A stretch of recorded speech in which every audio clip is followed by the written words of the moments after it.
राम राम मंडळी, कसे आहेत सगळेजण? मजेत ना? मी पण मजेत. कसं आहे मंडळी, जर जीवनात किती जरी दुःख असलं पण चेहऱ्यावरनं हसू ठेवायचा कायम. कारण दुःखी होऊन पण जगणंच आहे आणि हसून पण जगणं आहे आणि रडून पण जगणं आहे. त्याच्यामुळे हसूनच जगा ना.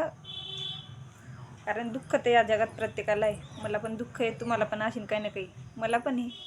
पण ते काय आहे, चेहऱ्यावर दुःख दाखवून काय फायदा मंडळी? तर तेच म्हणायचं होतं मला. जर दुःख असलं तरी बी हसून जगायचं बरं का. रडून काय फायदा आहे? तर मंडळी, तुम्हाला एक गोष्ट सांगायची होती. प्रत्येक मुलीला शिकायचं एक तरी चान्स मिळायला पाहिजे बरं का मंडळी. आई वडील असो किंवा नसो, कारण मुलीचं जीवन आहे ना खूप कठीण असतं बरं का. माझ्याहून सांगते मी.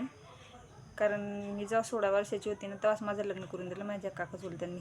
तर मला असं वाटायचं बरं का, मला जर घर चांगलं मिळालं तर मी पुढे शिकीन. म्हणजे माझे घरचे जर माझे मिस्टर जर मला चांगले मिळाले, पण मिस्टर चांगले होते पण काय घरच्यांमुळे ते बरं आहे आता. तर प्रत्येक मुलीला सपोर्ट करा.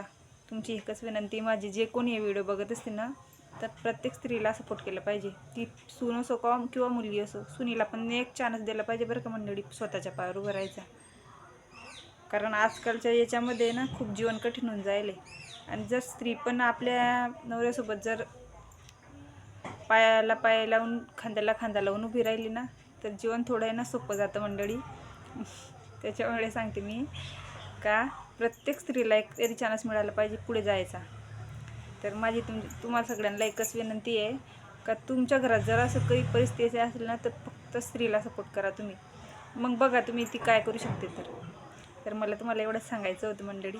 धन्यवाद. व्हिडिओ आवडला असेल तर लाईक करत जा बरं का. बाय.